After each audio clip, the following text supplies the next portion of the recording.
Insiders agree that if long-time Baselworld participant Patek Philippe leaves the fair, it could be the end. So, do they stay or do they go? We went straight to the source. Thierry Stern, head of Patek Philippe, is our newsmaker tonight. So thank you, Mr. Stern, for being with us today. You're welcome. Let's just cut to the chase. Why is Patek Philippe still at Baselworld? What keeps you here? Well, you know, we have been here since so long now that Patek Philippe was always supporting Basel. It's an important place because it allows us to meet every retailers from the world and also the press, you know. And also, of course, what is important, it's also open to the public. But for me, I can have the feeling of the whole world in less than a week by meeting everybody. So this is why it is important. It's not to sell the watches, I would say. It's more than that. It's to be able to discuss about matters with Europe, Asia, America, Middle East, everything at once. And that's really, I think, very important for us. For the press, also, it's, I think, quite wonderful. You're able to visit Patek, Rolex, Chopin, all of them are here. So it's also very important, I think, for the press, and most important for the Swiss watch industry, of course. So we need to stick together, and I think it's very important that we can show that to the world.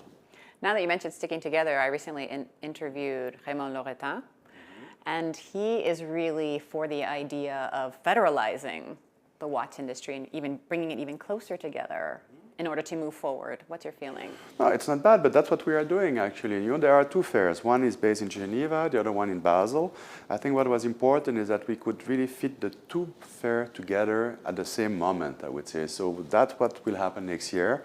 Every fair will be together. You know, the Swiss and the Basel fair will follow, and that allows our retailers to come only once in Europe, once in Basel or in Geneva, and it's much more easier for them, you know. Not everybody is able to come twice in Europe, you know, depending where you are. It's quite a long trip. Yes, absolutely, absolutely. And there's been, of course, there was a lot of discussion. Finally, I think they've settled on April, right, more or less, with a few days in between, but this idea didn't go down well with everyone.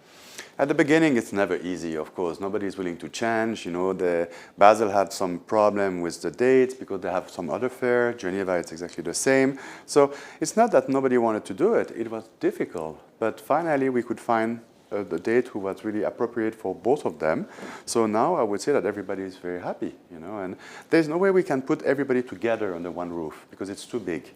So that's why you need to have those two fairs. Okay, so you were not for that, because I have spoken to other executives that have thought, well, just make one fair then. Yeah, it's not possible. It's too big, sadly. So, and you know, after that there is some fight. Who's going to be at the first place at the entrance? It's not that easy. So I think to have both, it's not a bad idea, to be frank. And I think it works like this, so we shouldn't change it. Earlier you mentioned that, of course, you do some sales here. I mean, if I look at some numbers from 2014, it was like 80% of your orders took place here at Baselworld. Is that still the case? Is it still as important to you? It is still the case, actually. Every piece is, maybe the beauty with Patek is that we do allocate those pieces. So it's even harder sometimes because the retailer will come and say, I need 10 pieces like that. And sadly, I will tell him, sorry, you know, I can only provide one of them. But we are selling those pieces, of course. That's why I say allocated, because it's, for Patek, quite a unique situation. We are so successful that people are willing to have more. But I do produce 60,000 pieces for the whole world, so it's not a lot. And as you say, yes, 80% of those pieces will be sold in Basel. I mean, that's that's a reason to stay, no? Of course, exactly. Yeah, it's very important. Okay.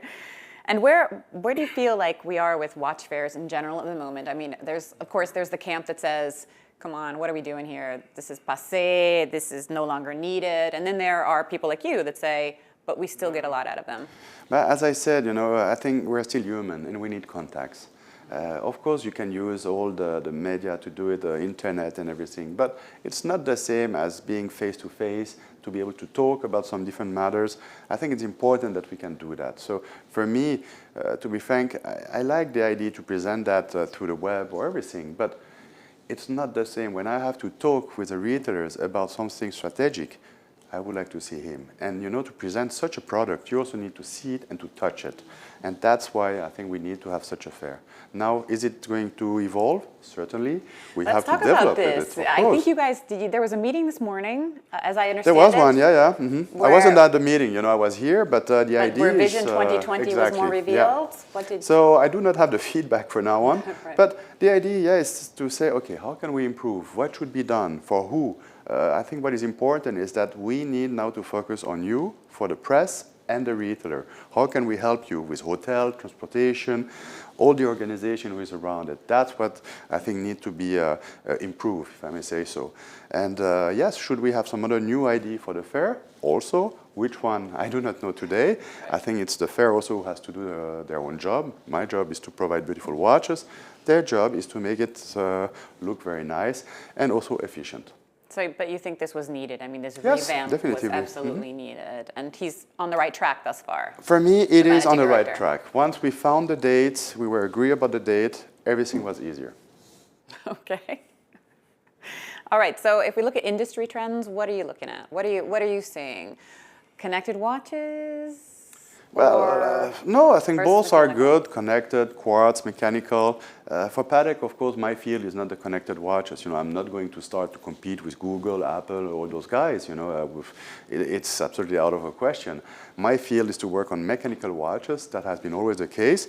And that's what we know, that's what we like to do, and I'm going to stay like this. So I will not go on the connected watches. Many brands have been doing it.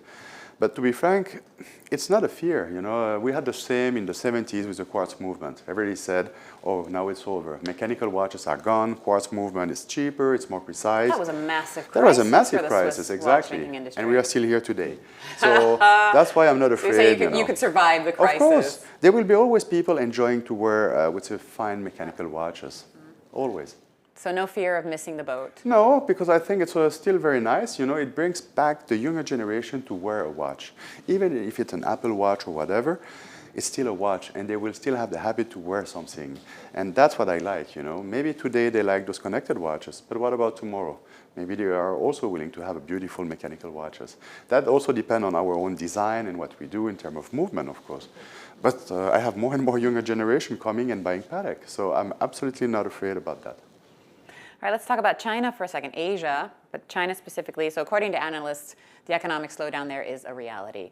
But is it for Patek Philippe, considering that you've usually been pretty cautious in China? Not really, because when I started in China, I only opened 2 places, one in Beijing, one in Shanghai. My idea at the time was just to educate people. So I didn't count on China to sell half of my production. Again, I'm going back to the figures, Patek Philippe producing 60,000 pieces, having about 450 retailers around the world. That means we do not have enough pieces for everybody. So to open China for me, yes, it is important, but it's also very difficult. I do not have the pieces. The first time I came to China, I had 140 pieces with me. That's nothing. But I know that we have to prepare the market for the future. So the difference between a brand like Patek and let's say Rolex, who is producing 1 million watches, you see the gap between 60,000 and 1 million watches. Rolex can do it. I can't. But step by step, we are there. We educate, as I say, the client. And of course, we will increase, but slowly. You are looking there, though. Yes, because it's the last market who came in the game, and I will never jeopardize the other one. It wouldn't be fair to say, thank you, Europe, but now I'm selling in China. I'm going to take all your watches. You have been working for Patek so well, but now I go to China because it's the future. No, this is not the way how I do my business. Right. And Beijing is pushing this whole China first idea, right? That they're really pushing people to a bit nationalistic about the Chinese brands, right? We've seen that with Apple versus Huawei, for example. Why wouldn't the same happen with Swiss watches? I mean, isn't there a danger? That's not easy. I think people, it's like the chocolate. They like to buy watches in Switzerland coming from Switzerland. It's a matter of trust. First, I know that they're a little bit scared to buy in China. Is it a real watch? Oh no, I prefer to buy in Europe because I trust the retailers. So that's maybe one thing. Then in terms of knowledge, they don't have the knowledge to produce such a watch. It's very complicated, to be able to produce a watch like Patek Philippe, it took us more than 180 years to achieve that. So believe me, even if you have billions, you won't be able to do that. It's not a matter of money, it's a matter of experience. Okay. And then it's a matter of credibility also. and they don't have that. So I do not see really a competition coming out of China for Patek, no. Maybe for the middle class and lower class, yes. In this segment for quartz movement and those type of watches, well, of course, they're able to do it. No ways. Yeah. Well, they're innovating. They're China always really is innovating. Before there was a lot of perhaps just repeating what they have already seen on the market, but now there is a lot of innovation. Oh yeah, and I think they're good. I mean, and I'm happy about that. Competition is healthy. Are the Swiss resting on their laurels a little bit by not being concerned? No. I don't think so. I cannot talk for all the brands, to be frank. Yes, but if I talk for Patek, no, we have been always evolving. We know that if you do not evolve, you just die. And that's why we always say, never forget that Patek Philippe has a tradition of innovation. That's very important. It's not a slogan, it's the reality. We need to evolve, we need to create new model every year so that we are always at the top really of the competition. It's not easy, it's a hard work, but I think it's a beautiful, at the end it's a beautiful job.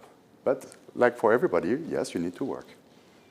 All right, so tell me, Baselworld 2020, yes or no? Normally, yes. Okay. I cannot bet my life on it. You never know what's going to happen. But for Patek Philippe, as I say, we are willing to stay in Basel. We believe in Basel. I'm very glad now that we also had this discussion with Richemont, for the SEHH in Geneva. They were really helping also to find the right date. So I think it's great, If everything goes like for this year, yes, of course we will be there. And I know Rolex also will be there. Oh, okay. All right, I didn't have that.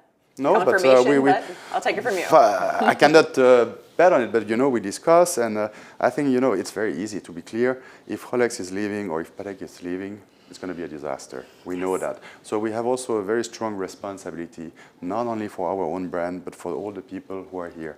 There are many brands who count on us. There are many people, living from that.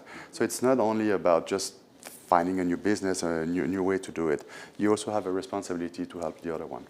As I looked around the fair this year, I saw many more Chinese people. I mean, it feels like more even than last year. I mean, we touched on the Chinese market and how you're planning to grow this in the first part of the interview. But is there anything else that you can add in terms of how you intend to proceed addressing these crowds? No, I think people who come here, maybe they're not all Chinese also. We have also to watch out. There's a lot of people coming from Taiwan or from all Asia. So, of course, there are also Chinese, but they were there already 2 years ago. So they are coming. They have a lot of interest, of course, in all those brands. They like them. They like the Swiss watch industry. Is it something more complicated? No, not really. I think it's a new market. We have to educate them. Maybe it will be maybe even more complicated for me. I have to educate, I would say, the press, not the final client. So the people who will come, for example, here are more the press people. What do you want us to know? Nothing. I just have to explain them who we are, what we do, what is the quality of our watches. So it's a whole education process. I see. But we had it with every country, and I have to do it every year with some new journalists coming. There are more and more coming also from the fashion, I would say, division. And yes, you have just to sit and to explain them. So that's what I do also with the Chinese. Luckily now they are also speaking in English. A few years ago it was more difficult because they didn't speak any languages except Chinese. Now it's a little bit easier. And that's how we do, and it's just a matter of time. You cannot educate someone on Patek Philippe or on the highest level of watches just in a year. It does take quite a few time. But they, the Chinese, they are into e-commerce. Also, yeah. Mm-hmm. So are you planning on addressing that market in this way? No, not for Patek. At this level, people are not willing to buy on internet, and I'm not willing to sell on internet. I think it's very important that you can really take the time to talk to your client, to have a sit with him or with her, that they have to touch the product also. You are not going to just order a watch with like maybe $50,000 or whatever just on internet. You have to try it, you have to understand why, and it's a good moment. Of course we can order everything from internet. But it's boring. But people do it. Yeah. But I do not know. Many of these brands are. I totally agree. Online. But at this level, it's a pleasure really to come to the store. And to be frank, it works. Look at us. We are not on internet, and we are still, I would say, at the top of the watch industry in one sense. So I think people are still enjoying really to take a good time. Nobody is willing to sit in his couch or bed and order everything through his computer. It's going to be a very bored life, you know. Yeah, listen, I'm not judging, you know, people, online shoppers, but wow, I feel like, I mean, again, do you feel like you're missing the boat by not jumping on e-commerce? No, absolutely not. No? Really not. No, not at all. Because that's where the future is going, more and more digitalization. I mean, Really? yes. How come now all those big guys from all those Apple company and everything are not allowing their kids to go on internet? What a surprise. Why? That means also maybe it's not the real future, you know? There is a gap, I think, between really the reality and what we expect. Imagine as a parent, I have 2 kids. Do you really think I will enjoy to see my kids the whole day in front of their computer? Yes. Never. I have 2 children also. So you know I what I'm absolutely talking about. agree with you. I absolutely agree with you. We're talking online shopping versus, you know. But you know, it's nice to other tell material. them, please go out. You want to buy something? It's also nice to go. Just get secure. You need to be confident by yourself. You know, talk to someone. And I think that's part also of the pleasure that we have. You don't want to sit to work, go back home, and that's it. You know, you also have to enjoy a little bit, walk around the city, have some shopping. It's great, you know, go with your friends. Yeah, You're about the experience. and I think that's what is really important. So internet, I'm not missing it, but I'm using it for the communication, definitively, to educate people, to show them the product also, because they're willing maybe to see something. You have that Why great not? quote that the internet is a great tool for education, but not the right tool to sell. Yeah, If and that's I believe that maybe in 20 years it will be different. I don't know. I was going to say, It's difficult, did anything change your mind? For me, now, I would say no. In 20 years, the next generation, maybe they will have to take some other decision, yes. But I'm not the one who will change it, and I think we have to listen to our client. And our client, they are saying we are not willing to buy through internet such a watch. Even if you have like white gloves, like JD.com does, where they like No. show up at your house? Yeah, I know, but you know, it wouldn't be even possible. There will be like 60,000 people with white gloves doing that. You don't find them, you know. So it's really something when you go at this level of product where it's a pleasure still to come, but you have to face professional people. When you enter in the store, they need to know everything about the product. They need to be able to give you good advice, to make you try the watch, and to talk with you about how does it work, what type of movement do they like, and I think it's very important. And as I say, it's a good moment. But I mean, you do know that your watches are sold online already, right? Of course, secondhand, they are, yes. Yeah. It's like sadly for everything the same. Don't you want to control that a little bit? Don't you want to be able to? You can't. No, you can't. How can you control that? It's impossible. If you set up like a second-hand that's brand, a bit like Audemars Piguet has done, right? Yeah, and do you think Audemars Piguet is controlling that? Give me it's 10 an illusion? seconds and I will find 20 websites who are selling Audemars Piguet. So, no, you cannot control it, you know. And that's why I'm focusing on the new watches, the second-hand market, I would say. It's very complicated. No, you can't really control it today. We are talking about a business with between 5 to 10 billions. That's a lot of money for the second-hand market. So, of course, it's going to be very interesting for a lot of people. All right, well, staying a bit with digitalization, but moving on to social media, I saw that after mulling over the decision very carefully, the company finally decided to open up an Instagram account. Yes. Which I wonder, now that you have a couple of teenagers at home, if they were also like, Dad, we got to get on Instagram or something. Well, they like it, yes. I think we were very slow because we didn't want it to rush, to be frank. Again, it's something where we like to wait to see and then to come. You know, I'm lucky enough to say that I do not need to do it in one sense. Every watches will be sold, like we just talked before, 80% of the whole production will be sold in Basel in less than a week. So now having Instagram, I think it's a must now to communicate, yes, with the younger generation, but about really the brand, about what we believe in. That's what is important. But to sell, not really. You know, it's if you look at our Instagram, we do present product, of course, but I think it's important. Yeah. But we were not the first one. I totally agree. But I don't think we needed to be the first one also, you know. And you have more than 500,000 followers. That's yeah. not bad. No, it's not bad at all. It's fantastic. And of course it will increase, I think, that's definitely, yes, the case. I see it already. I also came across a figure this week in Morgan Stanley's latest watch report, where, you know, you're part of the watchmaking billionaires club, right? The top 7 companies that are already in that billionaires club. I mean, that really must open the door for a lot of people to come knocking, no? To knock, they can always knock, but to ask what? You know, that's what I say. You know, people are, yeah, as you know, as we are a family business, we never communicate also the quantity or the figures, which is quite good. I'm very happy about that, and for me, it's also not the most important, to be frank. But now people, I think they know that it's a family business. We will not sell. Every year we have those rumors coming back. Patek Philippe is for sale. Well, it's part of the game. You know, it has been always like this. Why? What is the obsession with your selling? Because Patek Philippe is so interesting for everybody that, of course, it's a family-owned business. There are only two left, ourselves and Chopard. So it's normal that they talk about it. You know, that's it's part of the game. Let them talk. That's fine. I'm not willing to sell at all. And yes, you just have to explain that. And you know, but you did consider doing it in 2014, didn't you?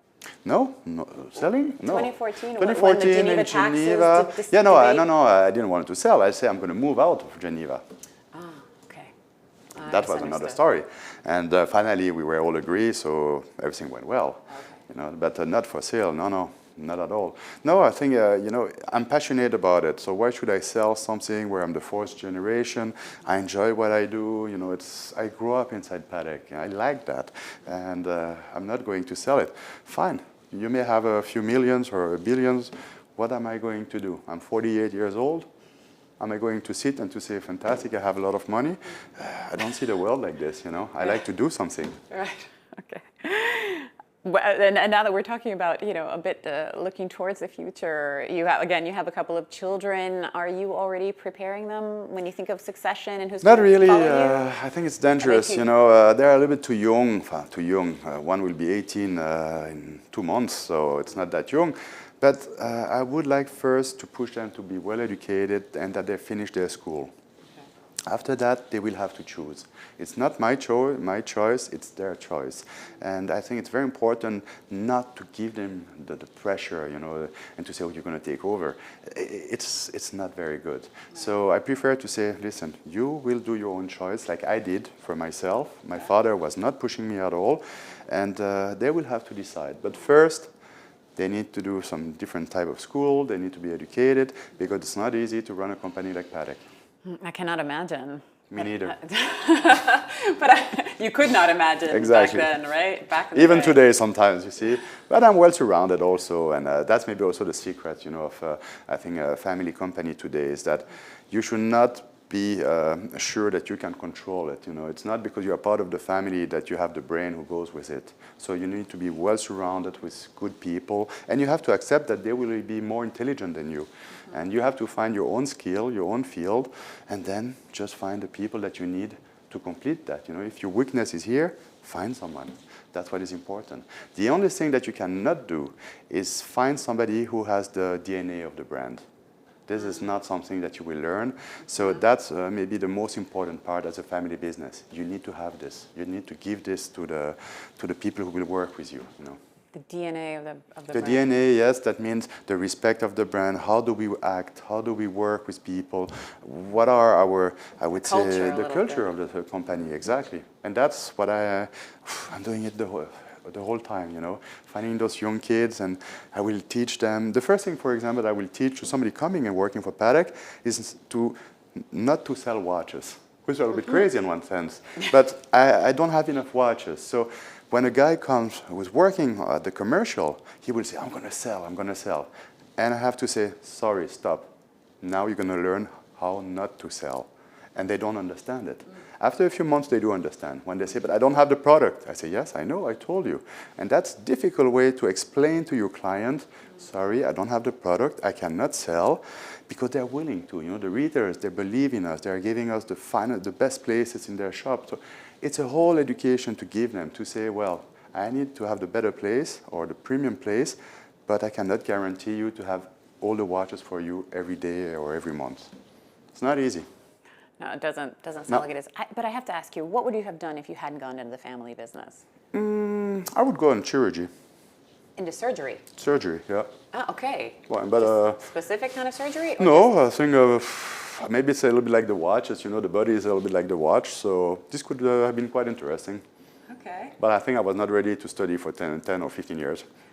Okay, yes, Maybe. this is also true, but there wasn't never that pressure of you must go into this. You No, said never, earlier that, exactly. that your father didn't My quite father pressure was you. the first one to say, take your time, you know, and he never pushed me. And I think that was really the secret, you know.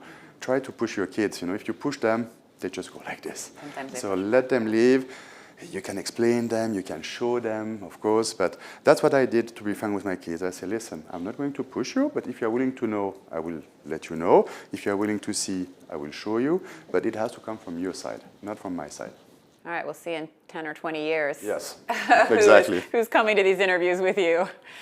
Thank you so much, My Mr. pleasure. Stern, for your time. It was a pleasure. Merci.